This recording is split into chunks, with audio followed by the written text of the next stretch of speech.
Recently, my wife and I moved into a small house in Oregon. We were looking for peace and quiet after living in a noisy city. The house was on the edge of a forest, surrounded by tall pine trees.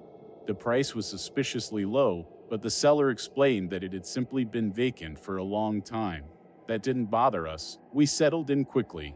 Every evening, we sat on the porch, listened to the crickets, and enjoyed the tranquility. The only odd part of the house was the attic, a tiny door in the ceiling of the hallway. There was no staircase, only a foldable ladder. When we first moved in, I opened it, peeked inside, and quickly closed it again. Dust, cobwebs, and nothing else, or so I thought. A few weeks passed. One night, I woke up to a sound, like footsteps, right above our bedroom. Taylor didn't hear it. Lola, our German Shepherd, was sleeping soundly. I chalked it up to the wind, but the next day, when I went outside, I noticed something strange. On the ground, directly below the attic window, were footprints, deep impressions of bare feet. I decided to check the attic again. Lola followed me as I unfolded the ladder and carefully climbed up. The flashlight in my hand trembled. The attic smelled damp. Dust covered the floor in a thick layer, but in the corner, I saw something new marks on a wooden beam, like someone had dragged their fingers across it. I convinced myself I was imagining things. That night, the sound came again. This time, I distinctly heard floorboards creaking in the attic. Someone was walking up there, step by step. I lay frozen, holding my breath until the noise stopped. The next morning, I went up to check, but the attic was empty. Everything changed 3 days ago. I found a note on the front door, a folded piece of paper with the words, "I'm here." Taylor thought it was some cruel prank, but I knew the front door had been locked. Someone had left the note from inside.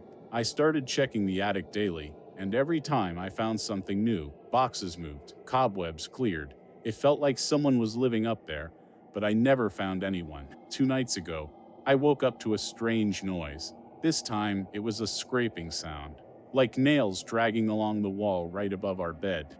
I got out of bed, walked into the hallway, and saw the attic hatch slowly opening on its own. I froze. Lola growled, her hackles raised. From the darkness of the attic, a face stared back at me. Its eyes were wide, its mouth slightly open, but it wasn't human. It disappeared the moment I turned on the light. The next morning, I nailed the hatch shut.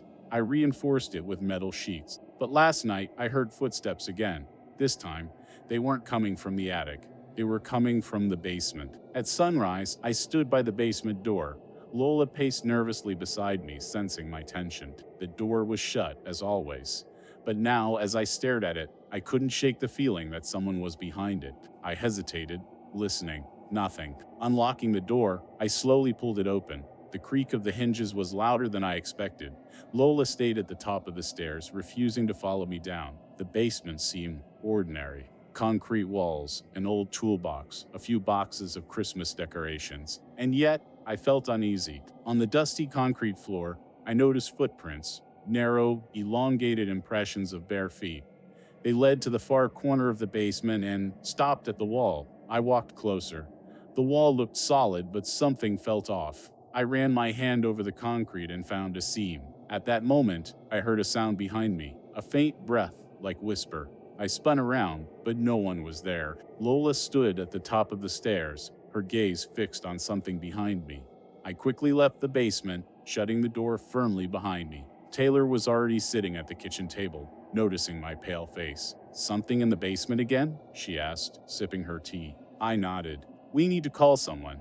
Maybe it's old ventilation shafts or pipes." Taylor shrugged, but doubt flickered in her eyes. That night, everything got worse. We went to bed early. Around 2 a.m., I woke up again. This time, it wasn't just footsteps. Someone was slowly climbing the stairs from the basement. I sat up, straining to hear. Step, pause, another step. Whoever it was stopped right outside our bedroom door. I held my breath. "Hello?" I called softly. No response. I got up, walked to the door, and slowly opened it. The hallway was empty. Lola sat on the rug, ears perked, staring into the darkness. I left the hallway light on and went back to bed. The next morning, I went back to the basement. Something had changed. The toolbox was moved, and there were scratches on the wall in the corner, clear lines, as if someone had clawed at the concrete, trying to dig their way out. I called Tom, a local handyman who had helped us with repairs. "I'll take a look," he said when he arrived a couple of hours later. Tom examined the basement, tapped on the wall, and frowned. "There's an empty space behind this," he said. "Might be an old room or ventilation shaft. Want me to open it up?" I nodded, despite the unease churning in my gut. Tom grabbed a sledgehammer and started working. The concrete was thinner than we expected. When the wall collapsed, it revealed a passageway, narrow like a tunnel, leading down into darkness. "What the hell?" Tom whispered, shining his flashlight inside. The floor was covered in the same barefoot tracks I had seen before. "I don't like this," Tom said, stepping back. "You should seal it up and forget about it." "I think you're right," I replied. But deep in the tunnel, something moved. That night, I heard whispers. They came from the wall in our bedroom. I opened my eyes and stared at the door. Lola growled again. The whispers were faint, but I could make out the words. "You knew you couldn't leave." I jumped out of bed and opened the door to the hallway. It was empty, but when I turned back to the bed, there was a note on the sheet. "It's cold here. Can you feel it?" Taylor woke up inside too. "We have to leave," she whispered, clutching the note. The next morning, we packed our things. I boarded up the basement door, covering it with wooden panels, just like I had with the attic. We planned to leave for Taylor's parents' house, but the car wouldn't start. When I opened the hood to check the battery, I found another note. "Don't leave me here." The next day, I heard Tom had died in his home. The police said it was a heart attack, but I knew there was a mark on his chest, a bare handprint. That evening, we left the house, abandoning it for good. A month later, I got a call from the new owner. He called late at night. "Did you know about this?" he asked quietly. "About what?" He didn't answer. Instead, he sent me a photo. It was of the basement, but now, on the wall where the passageway had been, there were words scratched into the surface. "You knew you couldn't leave." When I found one letter, dated April 1968, caught my attention. "Ruth, I hear the footsteps again at night. It's like someone pacing just outside my door. But when I open it, there's no one there. I'm afraid, Ruth." Then I realized that I had made a huge mistake when I chose this house. I should have trusted my gut the moment I saw the peeling wallpaper in the hallway. I'm Adam, 31, recently divorced and trying to start over. I bought the house, a modest 2-story on a quiet street, because it felt like a fresh start. It wasn't anything fancy, but it had potential. Something about fixing it up, making it mine, appealed to me. I thought it would be therapeutic, maybe even symbolic. But now, I can't stop thinking about how wrong I was. The first few days passed in a blur of unpacking boxes and scrubbing grime out of corners. The house was old, with creaky floors and doors that didn't quite fit their frames. It had been sitting empty for almost a year, and the realtor made it clear that the previous owner, an older woman named Mrs. Harper, had died peacefully in her sleep. It wasn't exactly a selling point, but it didn't bother me. Death happens. It wasn't until I moved in that I learned she died in the master bedroom, my bedroom. The first time I noticed something odd. It was small, almost laughable. A cup I'd left on the kitchen counter had moved to the edge of the sink. I chalked it up to my own forgetfulness. Then there was the creak of footsteps at night. The house was old, I told myself. Old houses make noise. But then there was the closet. In the master bedroom, there's a walk-in closet with a light that doesn't work. I'd been meaning to replace the bulb, but kept forgetting. Every night before bed, I'd glance at that closet door, just slightly ajar, and feel a strange unease. It wasn't like I thought someone was hiding in there, just that it felt wrong. One night, I woke up around 3 a.m. with the overwhelming sensation of being watched. My eyes darted to the closet, where the door was wide open. I hadn't opened it. My heart pounded as I stared into the black void, but I forced myself to get up and shut it. I leaned against the door for a moment, telling myself I was overreacting before crawling back into bed. I didn't sleep much that night. After a few days of uneasy nights, I decided to focus on the house. Staying busy, I figured, would keep my mind from wandering to dark places. I painted the walls, replaced the outdated light fixtures, and even managed to fix a leaky faucet in the upstairs bathroom. For a while it worked. The house started to feel less like a strange, empty shell and more like a home. I even stopped obsessing over the closet. I thought maybe I'd just been adjusting to the new space, that the creaks and groans had become background noise. But then I found the letters. It was a Saturday afternoon, and I was cleaning out the attic. Most of the boxes were full of junk-yellowed newspapers, moth-eaten blankets, and old dishes. Then I found a small wooden chest tucked into a corner. It wasn't locked, just latched, so I opened it. Inside were a stack of letters tied together with a faded red ribbon. They were addressed to someone named Ruth Harper, the previous owner. I hesitated, feeling like I was intruding on something private, but curiosity got the better of me. The letters started innocently enough: notes from a friend, mentions of garden parties and family visits. But as I read further, they grew darker. One letter dated April 1968 caught my attention. Ruth, I hear the footsteps again at night. It's like someone pacing just outside my door. But when I open it, there's no one there. I'm afraid. Ruth, I think it wants something. My stomach churned as I flipped through more letters, each one describing strange noises, moving objects, and a growing sense of dread. The last letter, written in shaky handwriting, was dated June 1970. Ruth, I can't stay here anymore. I think it's in the closet. Please forgive me for leaving you with this. I dropped the letters as if they'd burned me. The closet. That night, I couldn't bring myself to sleep in the master bedroom. I stayed on the couch, the letters sitting on the coffee table, mocking me. Every creak and groan of the house felt amplified, like it was alive, shifting, breathing. Around midnight, I heard the footsteps. At first, I thought it was just my mind playing tricks on me, but they grew louder. Slow, deliberate. They started at the top of the stairs, creaking one step at a time. My chest tightened as they reached the bottom. I didn't move. I didn't breathe. The footsteps stopped right outside the living room. "Who's there?" I managed to croak, my voice trembling. No answer. I grabbed my phone and turned on the flashlight, sweeping it toward the doorway. There was nothing there, but as I lowered the light, I noticed the edge of the rug near the stairs was slightly bunched, as if someone had stepped on it. I spent the rest of the night sitting upright, clutching a kitchen knife. The next day, I called a locksmith to install new locks on all the doors and windows. I didn't tell him why. I barely slept that night, too afraid to close my eyes, and then it happened. It was just after 2 and I was lying in bed, staring at the ceiling, when I heard the closet door creak open. Slowly, I froze, every muscle in my body tense. I could hear my own heartbeat pounding in my ears. Something moved inside the closet. Not footsteps, but a soft rustling, like fabric brushing against wood. "Get out of my house!" I screamed, grabbing the lamp from my nightstand and hurling it toward the closet. The rustling stopped. I bolted from the room, slamming the door behind me and shoving a chair under the handle. I spent the rest of the night in my car, engine running, doors locked. The next morning, I went straight to a hotel and called a realtor.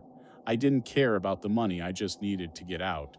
The house sold quickly, though I didn't mention the letters or the strange noises. I've tried to move on, but I can't shake the feeling that whatever was in that house isn't done with me. Sometimes late at night, I think I hear footsteps outside my apartment door. I haven't checked to see if they're real, and I never will. I should have listened when the inspector hesitated. My name is Laura. I'm 29 years old, single, and recently promoted to a position that finally let me escape the clutches of apartment living. When I first saw the house on Elm Street, I thought it was perfect. A cozy one-story bungalow with a charming front porch, a fenced backyard, and just enough imperfections to feel authentic. Sure, it needed a bit of TLC, but that was part of the appeal. The inspector, a wiry man in his 60s with a weathered face, walked through the house with me, clipboard in hand. "Structurally sound," he said, but I caught him glancing at the basement door longer than necessary. When I asked about it, he muttered something about old wiring and moved on. I ignored the unease that settled in my stomach. I'd spent weeks scouring listings and attending open houses. This one was within my budget, close to work, and had potential. It felt like a fresh start after a difficult breakup and the suffocating loneliness that followed. But now, sitting here in the dark, I can't help but wonder if I made a terrible mistake. The first few weeks in the house were uneventful, almost mundane. I spent my evenings unpacking boxes, assembling furniture, and repainting walls. The house had an old-world charm, a creaky wooden floor, heavy oak doors, and leaded glass windows that cast prisms of light during the day. It was at night that things felt off. The first thing I noticed was the sound. It wasn't loud, more like a faint hum, barely perceptible unless the house was completely silent. I assumed it was the old wiring the inspector mentioned, a quirk of the house, but the hum wasn't constant. It came and went, usually late at night. Then there were the cold spots. I'd walk through the hallway and feel an icy draft brush past me, even though all the windows were shut. The rational part of me blamed poor insulation or air leaks, but it still made me shiver. The basement was the worst. I avoided it as much as possible. It wasn't finished, just a damp concrete space with exposed pipes and a single dim light bulb hanging from the ceiling. The air down there felt heavier, thicker, like it was pressing against my skin. I only went down there to do laundry, and even then I hurried through the task, my heart racing. One Saturday, I invited my friend Kelly over. She was one of the few people who knew how much I'd been struggling since the breakup, and her bubbly personality was a welcome distraction. We spent the afternoon assembling a bookshelf and drinking cheap wine. She laughed at my dramatic retelling of how I nearly broke my back carrying the couch into the house. For the first time in weeks, I felt relaxed, even happy. "You've done a great job with the place," she said, looking around. "It feels cozy." Her words were like a balm, soothing my growing unease. Maybe I was just overthinking things. Maybe the house was fine, and I was projecting my own anxieties onto it. That night, I slept soundly for the first time since moving in. The relief didn't last. It started small, a mug that wasn't where I left it, the bathroom light flickering even after I replaced the bowl. Then, one night, I woke up to the sound of footsteps. At first, I thought it was a dream. The rhythmic creak of the floorboards seemed to echo in the darkness, growing louder, closer. I sat up in bed, my heart pounding, and strained to listen. Silence. I told myself it was the house settling, but I couldn't shake the feeling that something wasn't right. The next morning, I found the basement door ajar. I was certain I'd closed it. The tiny window at the top of the basement wall let in just enough light to cast long shadows across the stairs. I stared at it for a long moment before shutting it firmly and locking it, but the lock didn't help. A few nights later, I woke up again, this time to a faint tapping sound. It was irregular, like someone drumming their fingers against a wooden surface. My throat went dry as I followed the noise to its source, the basement door. I stood frozen in the hallway, staring at the door as the tapping continued. My mind raced, cycling through every logical explanation: pipes, drafts, animals. But deep down, I knew it wasn't any of those things. The tapping stopped. And then, the doorknob turned. It didn't open, just jiggled slightly, as if someone on the other side was testing it. I stumbled backward, my breath hitching in my chest, grabbing the nearest heavy object, a lamp. I waited, muscles coiled, ready to run. But nothing happened. After what felt like an eternity, I crept forward and pressed my ear to the door. Silence. From that night on, the atmosphere in the house shifted. The hum was louder now, almost vibrating through the walls. The cold spots felt more deliberate, like icy fingers brushing against my skin, and the shadows. At first, I thought it was my imagination, a trick of the light, but the shadows didn't behave the way they should. They moved against the flow of the room, stretching and shifting unnaturally. One night, as I sat on the couch, I saw a shadow move across the hallway. It was tall, impossibly thin, and quick. I jumped to my feet, clutching my phone like a lifeline. "Who's there?" I called out, my voice shaking.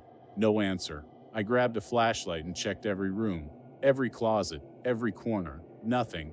But the feeling of being watched lingered, prickling the back of my neck. The final straw came a week later. I was lying in bed, trying to ignore the hum that had become a constant companion.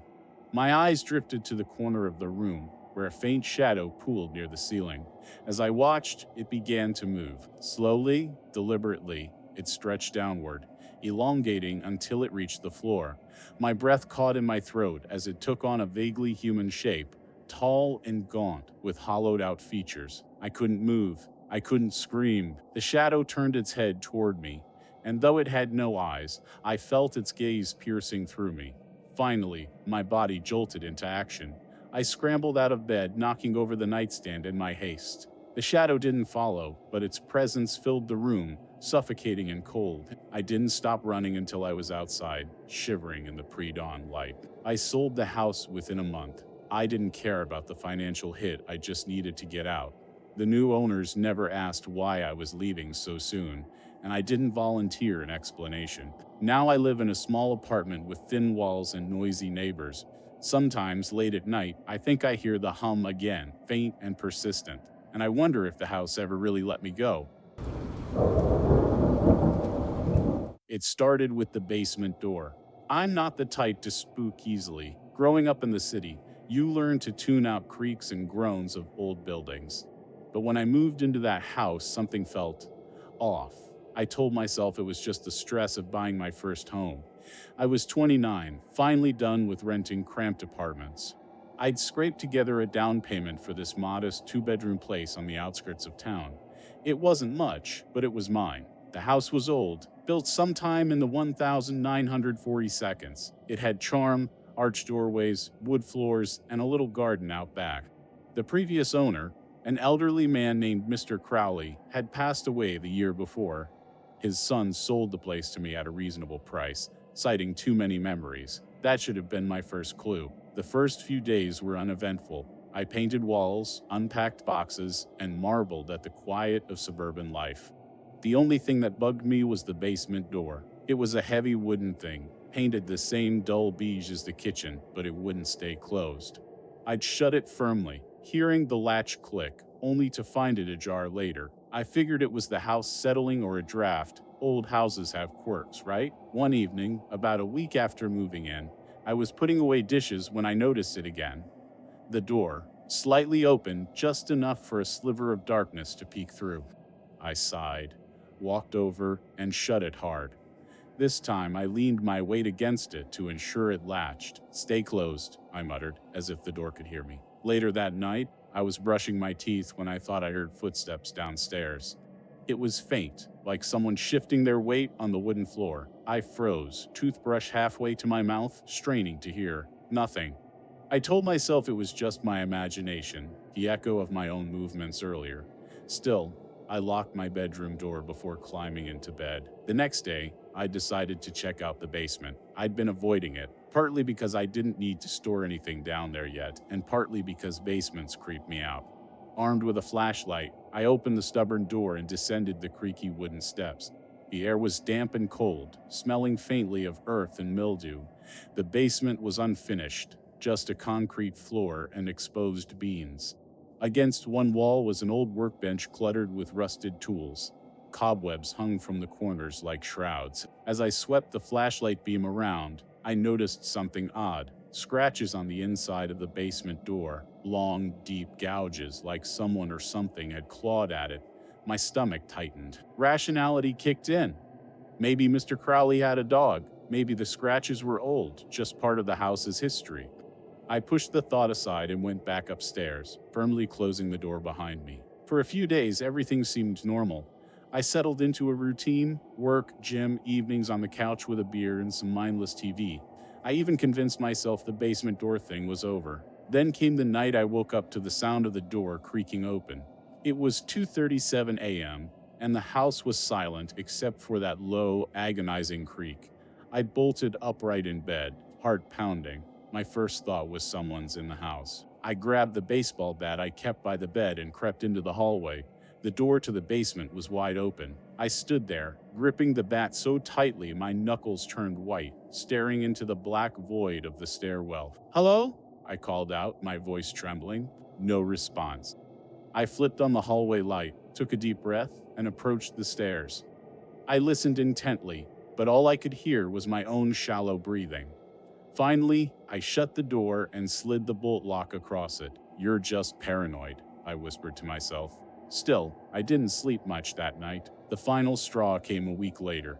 I was working late in my home office when I heard a loud bang from the basement. It sounded like something heavy had fallen. I froze, every hair on my body standing on end. "Get out of the house," my instinct screamed. But instead, I grabbed my phone and the bat and tiptoed to the basement door. It was unlocked. I swear I'd bolted it earlier.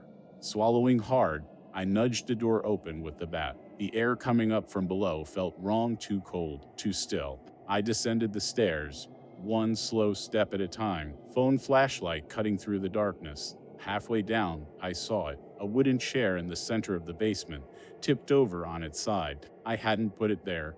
As I stood there, trying to make sense of it, I heard breathing. Slow, raspy breathing coming from the shadows in the far corner of the room. "Who's there?" I yelled, my voice cracking. The breathing stopped. I backed up the stairs, heart hammering, and slammed the door shut.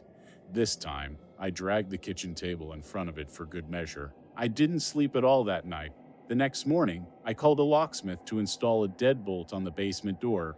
The guy gave me a funny look when he saw the scratches, but he didn't ask questions. That was 2 weeks ago. Since then, I've started hearing things at night, soft whispers, faint knocking, footsteps that seem to come from inside the walls. I haven't gone back into the basement. I've thought about selling the house, but who would buy it with all this weirdness? And then there's the note. I found it this morning, slipped under my bedroom door. Just 5 words scrawled in shaky handwriting. "You should stay out." I don't know what to do. It feels like the house is alive, like it's watching me, waiting for something. If you're reading this, and you ever find a great deal on an old house with character, think twice. Some doors are meant to stay closed.